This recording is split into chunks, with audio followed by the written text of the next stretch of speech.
Rahim. Assalamu alaikum to everyone. My name is Yasmeen Kashif, and today I am going to present you business research method at zero level. Dear fellows, this is for those who want to start it at zero level. So I want to help them. Let's start it with the name of Allah. First of all, I am going to introduce you that book as a whole, the process of finding solution to a particular problem after a thorough study and analysis of situational factor. Process. In this definition, we refer a process word which indicate a series of steps that are taken in a particular order to achieve a specific goals. Now the problem is that what is specific problem or specific goal? What you want to achieve is a specific goal. And secondly, finding solution.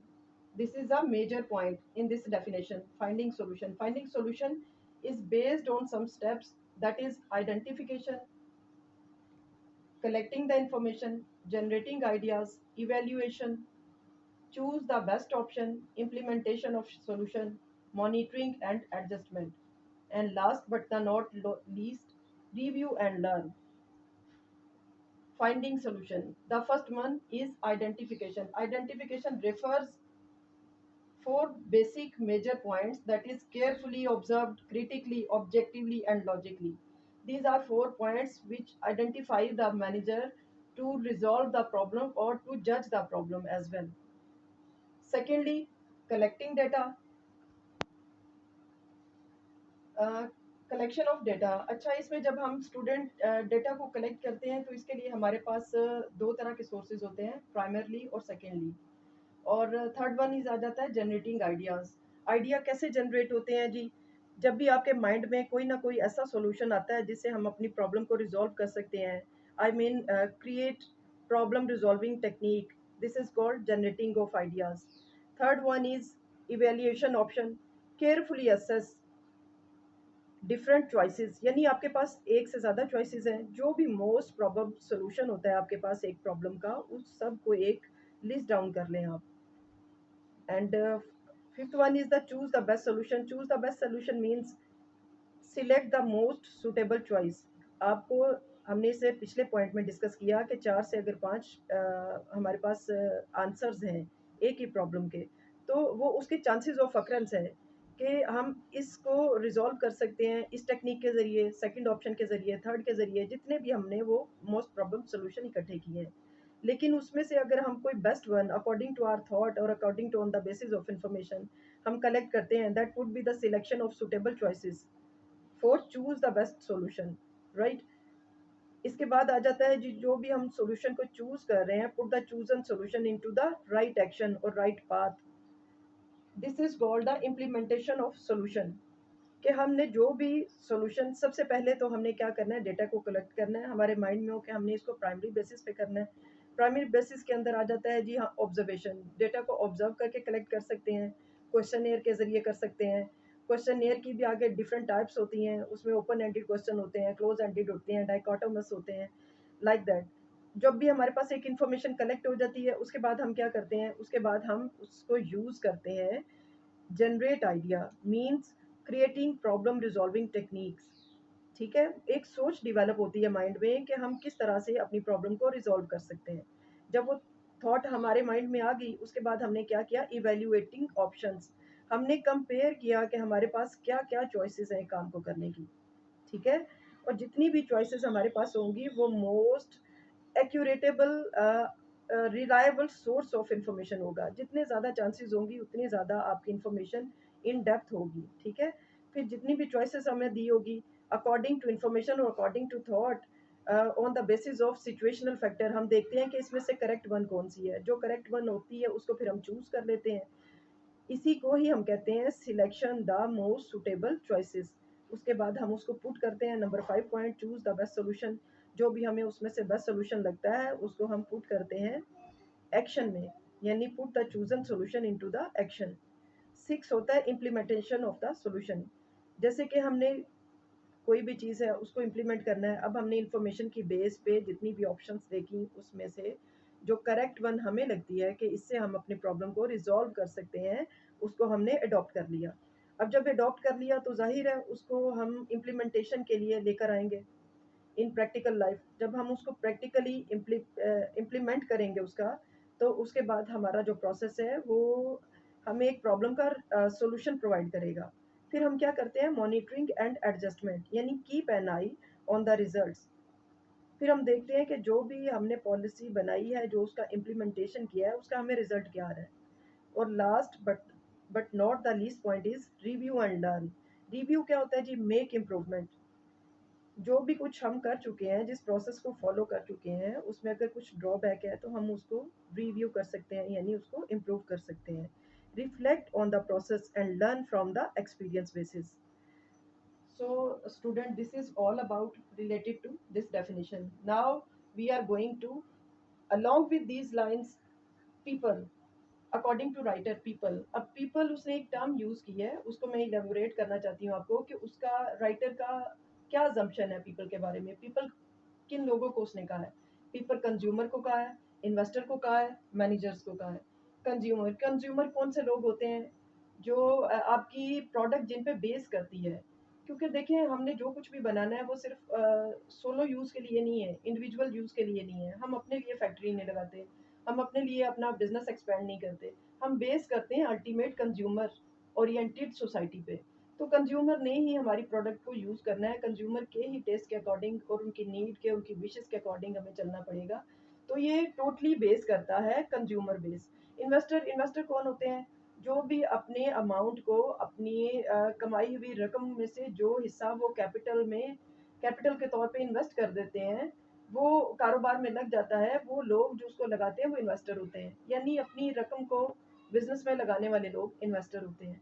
Manager क्या होता है? Manager वो बंदा होता है जिस पे जिम्मेदारी होती है उस बिजनेस को रन करने की, just for the sake of profit maximization and avoid the risk and reduce the cost also.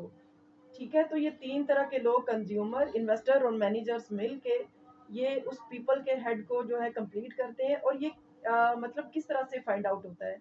ये तीन तरह की कैटेगरी जो होती है, इनको अगर आप पर्सनली ऑब्जर्व करें ना डे टू डे लाइफ में भी, तो ये हर वक्त इंगेज होते हैं। किस में इंगेज होते हैं? Exploring plus examining the issues which the business is facing. देखिए, हम डे टू डे लाइफ को, पर्सनल लाइफ को डिस्कस नहीं कर रहे, हम डिस्कस कर रहे हैं बिजनेस लाइफ को।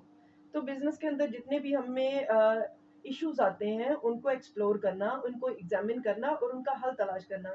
जब हम किसी चीज़ को एक्सप्लोर करते हैं तो उससे नए नए आइडियाज़ जो हैं वो जनरेट होते हैं। प्लस हम देखते हैं, एग्जामिन करते हैं कि उसमें इश्यूज क्या आ रहे हैं। और जब हम ये मतलब पा चुके होते हैं इस बात को कि उसके अंदर ये प्रॉब्लम एग्जिस्ट कर रहा है, तो फिर डेफिनेट सी बात है उस प्रॉब्लम को रिजॉल्व करने की तरफ आते हैं। और जब हम उसका सोल्यूशन चाहते हैं तो प्रैक्टिकली हम एक स्टेप मजीद क्रॉस कर जाते हैं और हम पहुंचते हैं रिसर्च एक्टिविटी की तरफ, जिसका यूज करके हम अपनी प्रॉब्लम को रिजॉल्व कर सकते हैं। तो इन सिंपल आप कह सकते हैं कि हम ये सारा फंडा इस वजह से क्रिएट कर रहे हैं कि सबसे पहले हमने एक प्रोसेस को फॉलो करना है। वो प्रोसेस हमें कहाँ पहुंचाता है? वो हमारे बिजनेस को पीक लेवल पे पहुंचाता है, एक बॉटम लाइन से उठा के हमें पीक लेवल की तरफ लेकर आएगा, अगर हम इन तमाम स्टेप्स को वन बाय वन फॉलो करेंगे। स्टेप्स क्या होंगे जी? फिर से मैं रिपीट कर रही हूँ। सबसे पहले हमने एक प्रोसेस को फॉलो करना है। उस प्रोसेस का नाम क्या है? Identification of problem. Just not only the identification, also include collecting of information, generating ideas, evaluation options, choose the best option, implementation of options, monitoring and adjustment, and review and learn। इन तमाम 6 से 7 तरह के steps को हम follow करते हैं तो हम कहाँ पहुँचते हैं? हम पहुँचते हैं कि एक प्रॉब्लम को आइडेंटिफाई करने में कि हमारे बिजनेस को एक्चुअली में प्रॉब्लम क्या है। अगर हम अपने बिजनेस को टॉप लेवल पे पहुंचाना चाहते हैं, हम अपने कंपेटिटर को बीट करना चाहते हैं, हम अपने कारोबार को एक्सपेंड करना चाहते हैं, हम अपने बिजनेस को पीक लेवल पे लेके जाना चाहते हैं, तो हमें ये सारे का सारा प्रॉब्लम देखें। जो भी कोई कारोबार आप लोग स्टार्ट करते हैं उसमें प्रॉब्लम तो आना नॉर्मल सी बात है। उस प्रॉब्लम को मैनेज करना मैनेजर का काम है। कंज्यूमर बेस्ड प्रोडक्ट तो एक आइडिया आपने बना ली, जो भी कोई कारोबार किया, फैब्रिक्स का किया, कॉस्मेटिक का किया, क्रॉकरी का किया, जिस तरफ भी आपका माइंड लगता है, चाहे वो डिजिटल मार्केटिंग हो, जो कुछ भी नेचर ऑफ बिजनेस हो, बेस किस पे करेंगे? कंज्यूमर सोसाइटी पे। तो कंज्यूमर सोसाइटी हो, इन्वेस्टर जो पैसा लगा रहा है, ऑब्वियस सी बात है जब वो आपकी सर्विसेज हायर करता है। अब एक अकेला बंदा सोलो बिजनेस के अंदर, पार्टनरशिप के अंदर, दो लोग या दो से ज़्यादा का कॉम्बिनेशन, जॉइंट स्टॉक कंपनी में मोर देन 20 to 50 की रेंज होती है। तो ये जितने भी लोग बैठे होते हैं, पॉलिसी मेकर होते हैं, ये इन्वेस्टर होते हैं, इनका काम होता है अपने बिजनेस को रन करना, उसको तमाम तर खतरात से बचाना। इसके लिए वो अपनी एक टीम हायर करते हैं and manager is one of them. तो जब वो उनकी सर्विसेज लेंगे तो मैनेजर का क्या काम होगा कि जो भी उनके रूल्स एंड रेगुलेशंस हैं उनकी इम्प्लीमेंटेशन होगी। और जहाँ कहीं कोई प्रॉब्लम नज़र आ रही है कि उनका business day by day increase की जगह डिक्रीज कर रहा है, तो वो उसकी लॉजिक आइडेंटिफिकेशन की तरफ आएंगे। तो लॉजिक वो कैसे फाइंड आउट करेंगे? वो देखेंगे किसी भी एरिया में जो सिचुएशनल फैक्टर होता है। सिचुएशनल फैक्टर्स मीन, अब देखिए हमने पहले दो डिस्कस किए, प्रोसेस को किया, फाइंडिंग सोल्यूशन को किया। इसके अंदर सेकेंडली एम्फोसिस पॉइंट आता है जी, thorough study and analysis. Thorough study क्या होती है? Mean studying something very very carefully to understand it completely. यानी कि कुछ भी ऐसा हो रहा है जिसको हम इन डिटेल जाके देख रहे हैं, कि इसमें हम उसको समझने की कोशिश कर रहे हैं कि इसमें प्रॉब्लम कहाँ पे एग्जिस्ट कर रही है। That is called thorough study. ठीक है। उसके बाद हम क्या करते हैं? सिचुएशनल फैक्टर किस चीज को रेफर करता है? Situational factor refers circumstances and conditions that are influence a situation or event। ये एक्चुअली में वो फैक्टर होते हैं जो असरअंदाज हो रहे होते हैं एक शॉर्टली टाइम पीरियड के ऊपर, कि ये प्रॉब्लम एग्जिस्ट कर रही है। जब हमने फाइंड आउट कर लिया कि हमारे बिजनेस को एक प्रॉब्लम है जो उसको पीक लेवल पे जाने से रोक रही है, या जिसका solution for the time being करना निहायत ज़रूरी है, तो उसको उसकी हम रेजोल्यूशन की तरफ आते हैं। तो सेकंड पे इस पे जब हम देखेंगे, सबसे पहले आइडेंटिफिकेशन हमने कर ली। उस प्रोसेस में हमने केयरफुली ऑब्जर्व किया, क्रिटिकली तनकीद के साथ किया, किसी ना किसी मकसद के साथ किया। चाहे वो मकसद उसमें उस प्रॉब्लम को रिजॉल्व करना हो, या अपने बिजनेस को बेटर पोजीशन पे लेके जाना हो, या अपने कंपेटिटर को बीट करना हो, तो वो एक मकसद होता है हमारा कि हम ये सारा प्रोसेस क्यों कर रहे हैं। बिना किसी लॉजिक के इतनी कॉस्ट तो नहीं वेस्ट की जाती, किसी ना किसी लॉजिक के साथ होती है।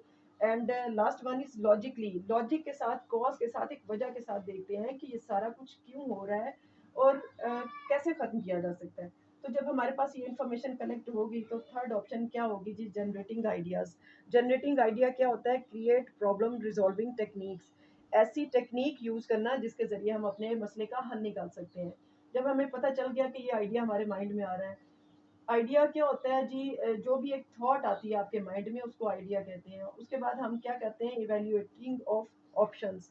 इवेल्युएट करते हैं, उसमें हम क्या करते हैं जी? Select the most suitable choices, carefully assess the compare different choices. इसके अंदर हम देखते हैं कि जितनी भी हमारे पास डिफरेंट चॉइसेस होती है हम उनको कंपेयर करते हैं, उसमें से जो बेस्ट वन लगती है। लेट सपोज मैं एक ऐसी एग्जांपल कोड करती हूँ जो डे टू डे लाइफ की है, वो बिजनेस से रिलेटेड नहीं है लेकिन आपका माइंड क्लियर करने के लिए वो जरूरी है। लेट सपोज कि हमारा एक लेक्चर हो रहा होता है और एक स्टूडेंट है जो डेली बेसिस पे लेट आ रहा है। अब टीचर को ये प्रॉब्लम एग्जिस्ट कर रही है कि ये बच्चा लेट आ रहा है। अब उस स्टूडेंट के लेट आने एक प्रॉब्लम हो गई। अब सोल्यूशन क्या हो सकता है? उसमें बेस्ट चॉइसेस जितनी भी है उसको देखा जाएगा, या तो उसको पनिश किया जाए, या फिर उसको फाइन किया जाए, या फिर उसको खड़ा रखा जाए, या उसको क्लास में एंटर ना होने दिया जाए। और अगर वो यूज टू हो चुका है इन सब पनिशमेंट के बावजूद, तो फिर उसको स्टक कर दिया जाए। ये सारी ऑप्शंस दी हैं। तो ये हमारे पास क्या होगा? ये हमारे पास होगा जी जनरेटिंग आइडियाज और इवेल्युएशन ऑप्शंस, जिसमें ऑप्शन दी होगी। अब चूज द बेस्ट वन, उसमें से जो टीचर को अकॉर्डिंग टू सिचुएशन लगेगा कि हो सकता है वो इनोसेंट हो, वो किसी न किसी एक्चुअल प्रॉब्लम की वजह से आ रहा हो, तो जो उन्हें उस वक्त के बेस्ट सॉल्यूशन लगेगा उसको वो चूज कर लेंगे। जब वो एक ऑप्शन को चूज करेंगे, तो चूज करना एक प्रोसेस है, वो सॉल्यूशन नहीं है। उसको सॉल्यूशन की तरफ लाना उसकी इम्प्लीमेंटेशन होता है। तो फिर वो उसको इम्प्लीमेंटेशन की तरफ लाएंगे। तो उसमें हमारा ये वाला जो हेड है ये काम करेगा इम्प्लीमेंटेशन ऑफ सॉल्यूशन। इसके बाद जब हमने उसको ले आए उसको सॉल्यूशन की तरफ, प्रैक्टिकली हमने उसको इन एक्शन कर दिया, उसके बाद हमने keep an I on the results. तो हमने टाइम टू टाइम उसको चेक करना है कि जो भी हम प्रोसेस कर रहे हैं उसको हम मॉनिटर कर रहे हैं, उसके अंदर क्या चीज़ और है जो गौर तलब है।